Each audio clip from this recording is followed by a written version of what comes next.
Hey, welcome back to my channel. Yo à tous, je suis content parce que je vous retrouve du coup pour une nouvelle vidéo. Alors si c'est la première fois du coup que tu me vois, moi c'est Fisaka et je me suis lancé sur YouTube, ça fait à peu près 3 mois.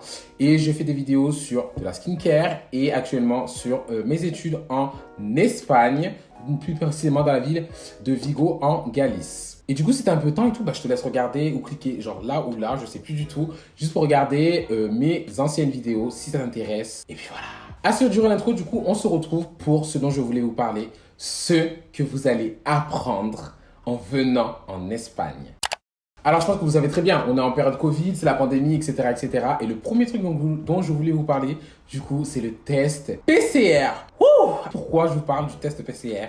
C'est parce que du coup, en fait, le test PCR, on le paye en Espagne. Moi, dans ma ville, du coup, à Vigo, vous le payez 100 euros. Et oui, vous avez bien entendu, 100 balles. C'est énorme, sachant que nous, comme ça s'appelle, on vient de France. Enfin, je suppose que si tu regardes ma vidéo, c'est que je viens de France. En France, on ne paye pas les tests PCR. Et c'est du business, hein. Waouh! D'un autre côté, c'est bien, parce que comme ça s'appelle, voilà, ça nous protège et tu sais si tu as le Covid ou pas du tout. Es muy caro, c'est verdad. Le deuxième truc que je voulais vous parler, du coup, c'est les caissières. Je vous inquiétez pas, je vais pas les tailler encore cette fois-ci, parce que dans ma dernière vidéo, j'avais dit qu'elles prenaient tout leur temps. Mais cette fois-ci, c'est un truc que j'adore. C'est-à-dire qu'en fait, en Espagne, les caissières, quand vous allez à la caisse, déjà, c'est elles qui vous proposent si vous voulez un sac. Et lorsque vous répondez oui, les caissières se chargent de ranger tout ce que vous avez payé. Oh, c'est pas un truc de ouf? C'est trop cool. Pourquoi on n'a pas ça en France? En France, c'est toi qui prends tes trucs et tout et tu les ranges toi-même. Donc voilà, en tout cas, sachez que vous êtes très bien traité en Espagne lorsque vous faites vos courses. Mais en tout cas, j'adore. C'est trop une bonne initiative et tu te sens...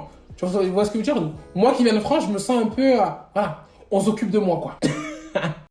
Alors, la troisième chose que je voulais vous parler, du coup, c'est les tickets de bus. Ça c'est vraiment une dinguerie. Écoutez bien. Vous savez, en France, comment ça s'appelle, vous payez votre ticket. Ça peut varier entre 1 euro et 2 euros selon les villes.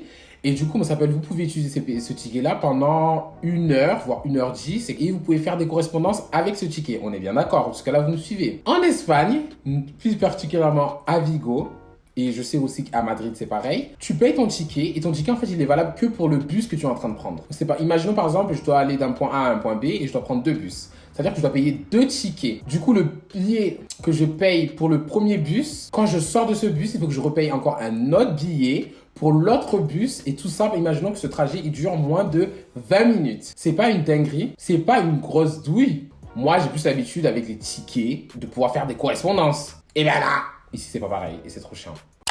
Ok, le quatrième chose du coup que je voulais vous faire savoir en fait, c'est quoi? Vous savez, en France, on apprend l'espagnol. Sauf que quand tu viens en Espagne, tu ne parles pas l'espagnol. L'espagnol que tu apprends en France, ça s'appelle du castillan. Et oui, vous allez me dire, mais qu'est-ce qu'il me raconte en fait là? Qu'est-ce qu'il me raconte celui-là? En fait, en Espagne, l'espagnol, ça s'appelle du castillan. C'est donc, en gros, c'est la langue officielle du pays. Mais en fait, ce que vous devez savoir, c'est qu'en Espagne, ils ont aussi des langues co-officielles. Donc notamment le catalan, que vous retrouvez à Barcelone, le basque, l'asturien, qui sont 2 grandes régions tout au nord de l'Espagne. Et vous avez aussi du coup le galicien dans la région où je me trouve du coup en Galice, à Vigo. Et ce sont des langues du coup régionales. Et ce sont des langues qui sont co-officielles et qui ont autant d'importance aussi que le castillan. Jusque là vous me suivez. Lorsque vous vous rendez par exemple à Barcelone, la plupart des personnes ils peuvent vous parler en catalan et non en espagnol qui est le castillan. Et ça va être la même chose du coup au Pays Basque et en Asturie ou voire même en Galice. Et vous vous rendez compte qu'en fait...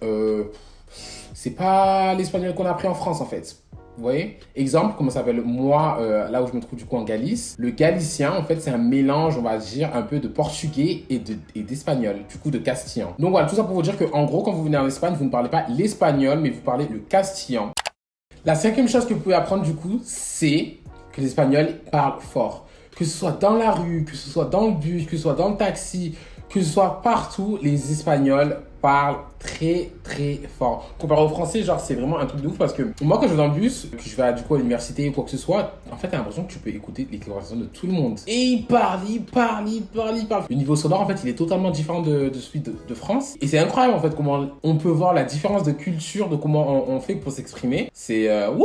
Calm down. Au début, ça peut te paraître un peu chelou de te dire, mais putain, mais enfin, calme-toi en fait, baisse d'un ton. Mais après, tu t'habitues ça forcément et c'est grave cool en fait.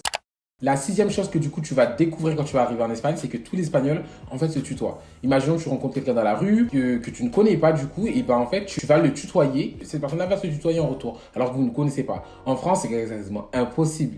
tu rencontres quelqu'un, tu dis excusez-moi, vous, directement, tu vois, parce qu'après tu la connais pas. Enfin, c'est, on va dire, pas preuve de respect, mais c'est comme ça qu'on fait les choses, tu vois. Et ben en Espagne, du coup, c'est pas du tout comme ça et tu tutoies les gens. À l'université, bah, les élèves, en fait, tutoient leurs professeurs et ils les appellent par leur prénom. En France, qui fait ça? La dernière chose dont laquelle je voulais vous parler du coup, c'est les stations essence. Pourquoi les stations essence en fait? Parce qu'en fait, vous savez, en fait, dans les stations essence, en fait, il y a un truc qui fait que lorsque vous venez avec votre voiture, et ben, en fait, il y a une personne qui vient vous mettre le plein.